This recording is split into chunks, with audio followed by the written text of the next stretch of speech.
Hello everyone, welcome to Chetan Bharat Learning. In today's video, we are going to cover 16th Finance Commission through a mains question.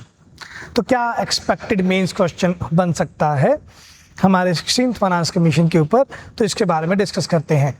ठीक है, अभी CBL में हमने Punjab PCS mains के लिए preparation करवाया था. तो पंजाब स्टेट के PCS मेंस में हमने टेस्ट सीरीज में ये इंडियन इकोनॉमी का क्वेश्चन भी डाला था. तो 16 फाइनेंस कमीशन का किस तरीके से हमें क्वेश्चन देखने को मिल सकता है, तो आइए देखते हैं.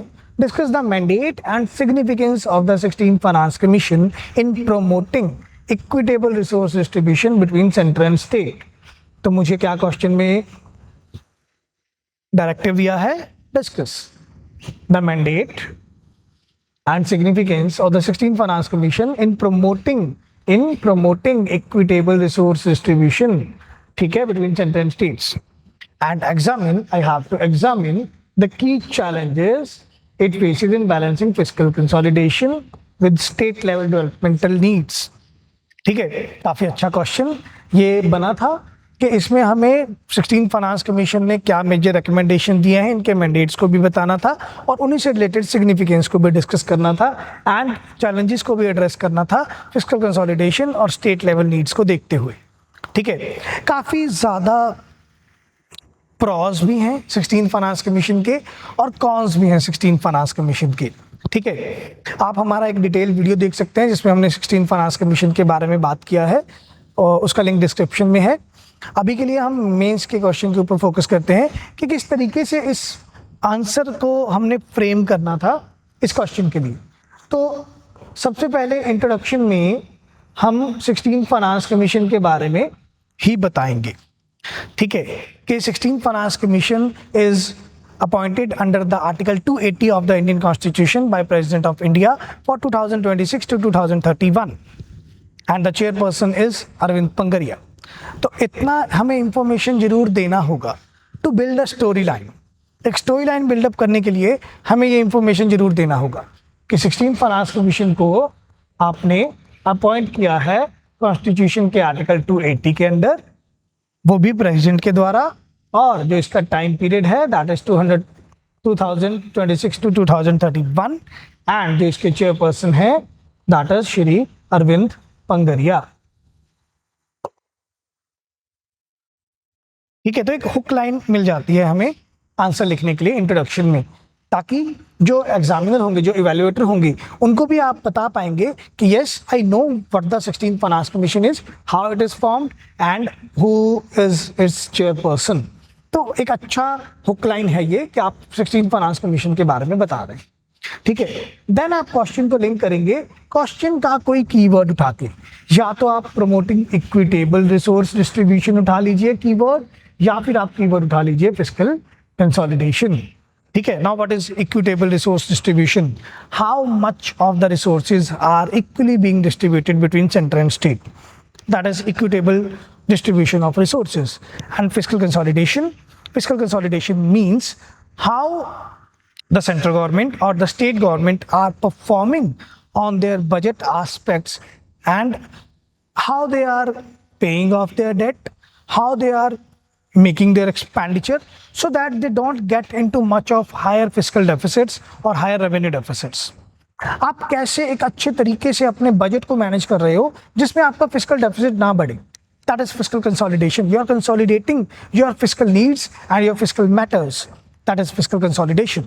ठीक है, तो या आप रिसोर्स डिस्ट्रीब्यूशन को उठा लीजिए या आप उठा लीजिए फिस्कल कंसोलिडेशन को नेक्स्ट लाइन बनाने के लिए. से फॉर एग्जांपल अगर मैं आंसर लिख रहा होता तो मैं यहाँ लिखता that the significance and the mandates of the 16 finance commission lies with the stability they are making in terms of vertical devolution. तो मैं वर्टिकल डिवोल्यूशन को इंट्रोडक्शन में ही अगर मैं प्रोवाइड कर देता तो मुझे लगता मैं ज़्यादा अच्छा हुक लाइन बना पाता, दैट इज 41%. ठीक है, जो 16 फाइनेंस कमीशन है ये फिस्कल कंसोलिडेशन को स्टेबल और इक्विटेबल बना के रखने के लिए क्या कर रहे हैं, वर्टिकल डिवोल्यूशन को सेम रख रहे हैं 15 फाइनेंस कमीशन जैसा, दैट इज 41%. क्लियर? तो कुछ इस तरीके से अगर हम इंट्रोडक्शन बिल्ड करते तो बहुत ही ज़्यादा अच्छा रहने वाला था. क्लियर है? देन हम बॉडी पार्ट में आते। अब बॉडी पार्ट में हम क्या बताएंगे? मैंडेट्स के बारे में बताएंगे। तो मैंडेट्स के बारे में बताते हुए हम सबसे पहले बात करेंगे हॉरिजॉन्टल डिवोल्यूशन का। हॉरिजॉन्टल डिवोल्यूशन का बात करेंगे, that how the funds between the states can be divided. States के साथ फंड्स कैसे डिवाइड किए जाएंगे। तो हॉरिजॉन्टल डिवोल्यूशन के बारे में बात करते, तो इसमें हम सबसे पहले लिखते हैं इनोवेटिव क्राइटेरिया।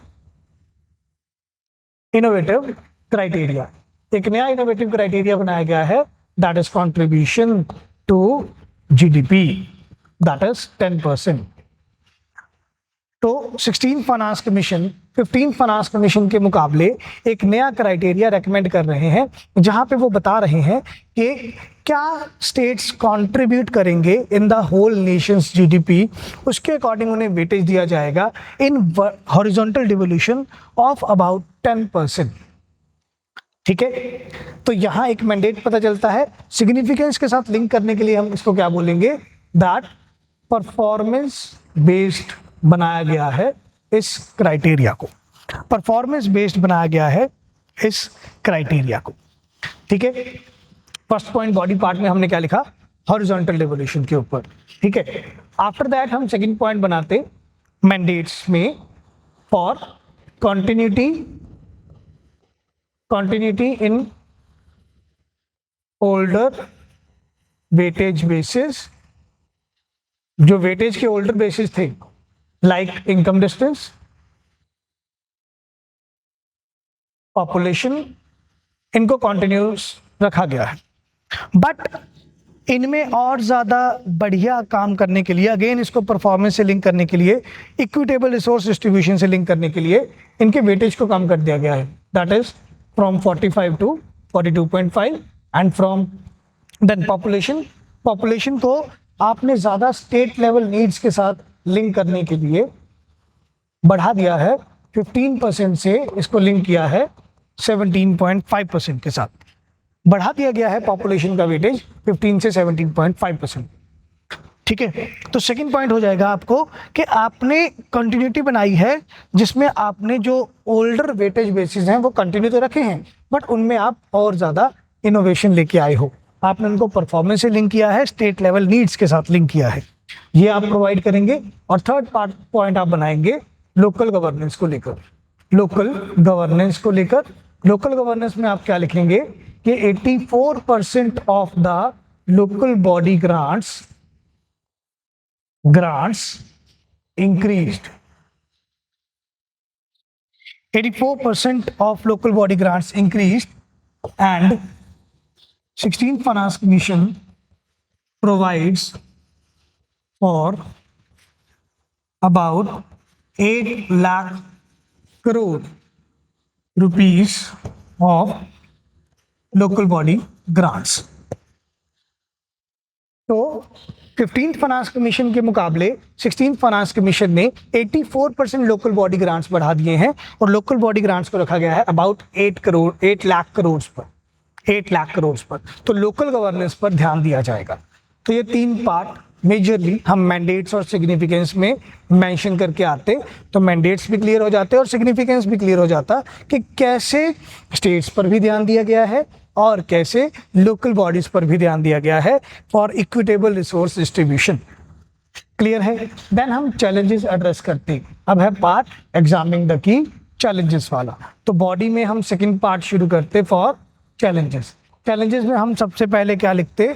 चैलेंजेस में हम सबसे पहले लिखते non divisible items persisting continuously.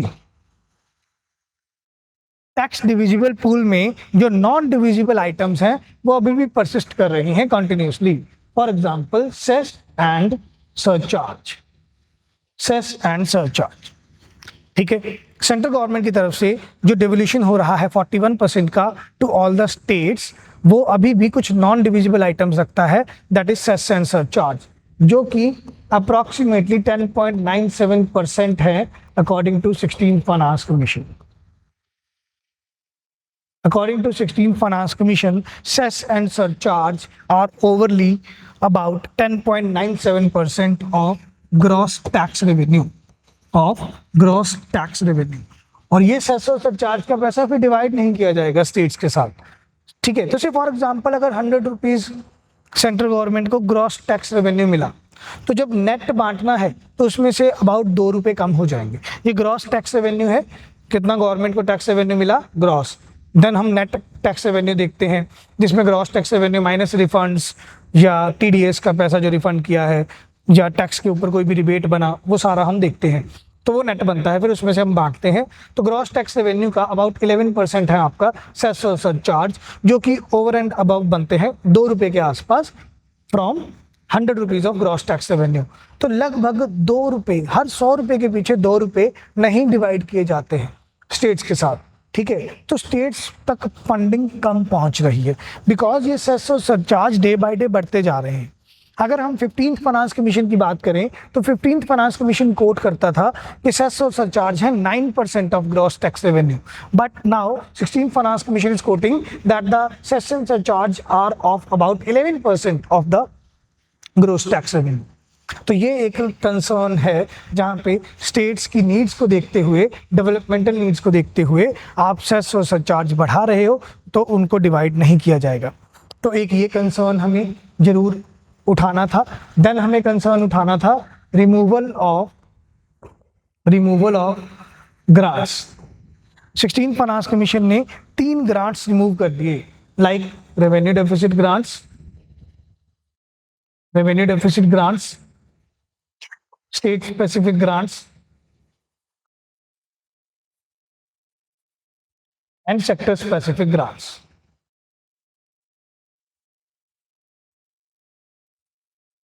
तो ये 3 तरह के ग्रांट्स जो हैं, ये 16th फाइनेंस कमीशन ने रिमूव कर दिए हैं, चाहे रेवेन्यू डेफिसिट ग्रांट्स हैं, चाहे स्टेट स्पेसिफिक ग्रांट्स हैं, या सेक्टर स्पेसिफिक ग्रांट्स हैं, ये रिमूव कर दिए गए हैं, ठीक है। तो इनमें आप स्टेट की डेवलपमेंटल नीड्स को कैसे एड्रेस करोगे, जब आपने स्टेट स्पेसिफिक ग्रांट्स या सेक्टर स्पेसिफिक ग्रांट्स जो हैं ये रिमूव कर दिए। तो सेकंड पार्ट हम ये उठाते चैलेंजेस में, और थर्ड पार्ट हम उठाते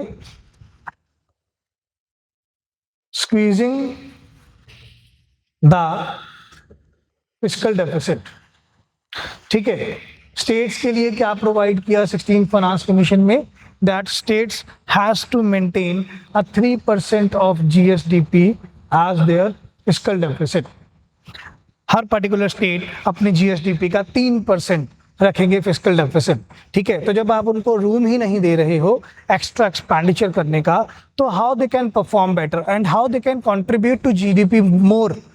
तो ये एक कंसर्न यहाँ पे और हम उठा सकते हैं, ठीक है। देन हम प्रोवाइड कर सकते हैं रिमूवल, या फिर आपका जो जीएसटी के बाद इनकम खत्म हो गया है, रिडक्शन ऑफ टैक्स इनकम। तो जब टैक्स इनकम ही आपका रिड्यूस हो रहा है, तो removal of revenue deficit grants, जो रेवेन्यू डेफिसिट ग्रांट्स हैं वो रिमूव कर दिए गए। तो अब आपको जीएसटी के आने के बाद जो भी रेवेन्यू डेफिसिट में दिक्कत आ रही थी, जो भी आपका टैक्स रेवेन्यू कम हो गया था जीएसटी के आने के बाद, क्योंकि जीएसटी का मैक्सिमम स्लैब क्या है, पहले 28% था, अब 18% ही है। हाँ, कुछ आइटम्स के लिए 40% है, सिन गुड्स के लिए, लग्जरी गुड्स के लिए। बट कई बार हम ये देखते हैं कि जब ओल्डर टैक्स रिजीम था जीएसटी से पहले, तो अराउंड किसी स्टेट्स में 56% से लेके 70% भी इनडायरेक्ट टैक्स जनरेट होता था। अब वो नहीं हो पाएगा, तो स्टेट्स को लॉस हो गया। तो 15th फाइनेंस कमीशन दिया था ये रेवेन्यू डेफिसिट ग्रांट्स, कि चलो आपका जो रेवेन्यू का डेफिसिट हुआ है हम उसको पूरा करने के लिए आपको ग्रांट देंगे। बट अब आपने ये ग्रांट बंद कर दिया, तो स्टेट्स अपने रेवेन्यू डेफिसिट को पूरा कहाँ से करेंगे, और उनके रेवेन्यू डेफिसिट को आप पूरा नहीं होता हुआ देखेंगे, तो वो अपने आप को कैसे फिस्कली कंसोलिडेट कर पाएंगे। जब उनके पास टैक्स रेवेन्यू सोर्सेज कम होंगे, तो वो अपने आप को कंसोलिडेट नहीं कर पाएंगे, और वो अपने डेवलपमेंटल नीड्स के अकॉर्डिंग काम नहीं कर पाएंगे। क्लियर। तो ये 3-4 हम चैलेंजेस मेंशन करके आते। देन कंक्लूडिंग रिमार्क्स में हम ये लिख देते कि 16th फाइनेंस कमीशन को अडहर करना चाहिए फॉर रेवेन्यू डेफिसिट, ठीक है, एंड कॉम्पिटिटिव फेडरलिज्म को देखते हुए आपको क्या करना चाहिए, कोऑपरेटिव फिस्कल फेडरलिज्म की तरफ जाना चाहिए। इन चीज़ों पर ध्यान देना चाहिए था, rather than only performance based grants, local body grants. इन चीज़ों पर भी ध्यान देना चाहिए था कि आप कैसे रेवेन्यू डेफिसिट को ना कम करें, ग्रांट्स को आप उनको अडहर करें और कॉम्पिटिटिव फेडरलिज्म को आप बढ़ावा दें। आप कॉम्पिटिटिव फेडरलिज्म को बढ़ावा दें। अब आपने क्या कर दिया है, सेंट्रलाइजेशन कर दिया है। ये पार्ट भी आप ऐड कर सकते थे।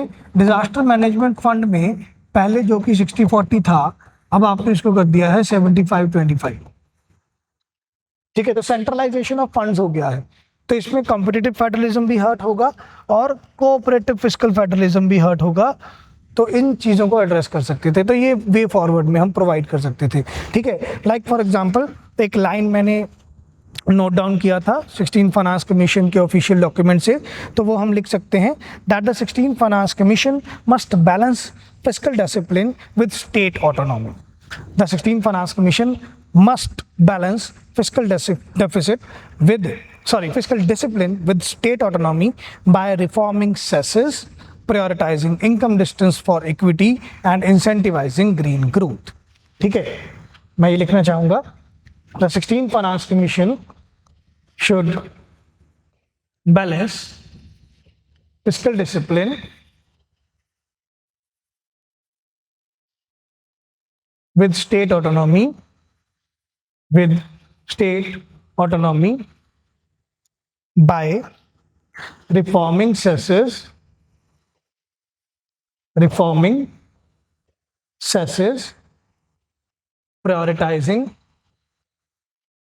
prioritizing the income distance equity and promoting green growth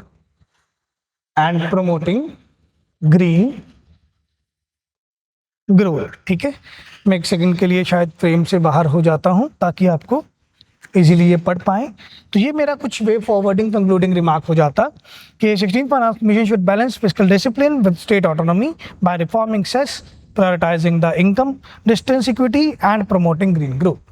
ऐसा लिखते हमारा एक 250 वर्ड्स का एक अच्छा आंसर तैयार हो जाता। 15 में से हमें ऑन एवरेज जो 7-7.5 नंबर मिलने की बजाय एक जब हम अच्छा data heavy, content heavy answer लिखते तो आराम से अबाउट 7.5 से 8, 8.5, 9 मार्क्स तक भी मिलने का चांस बनता।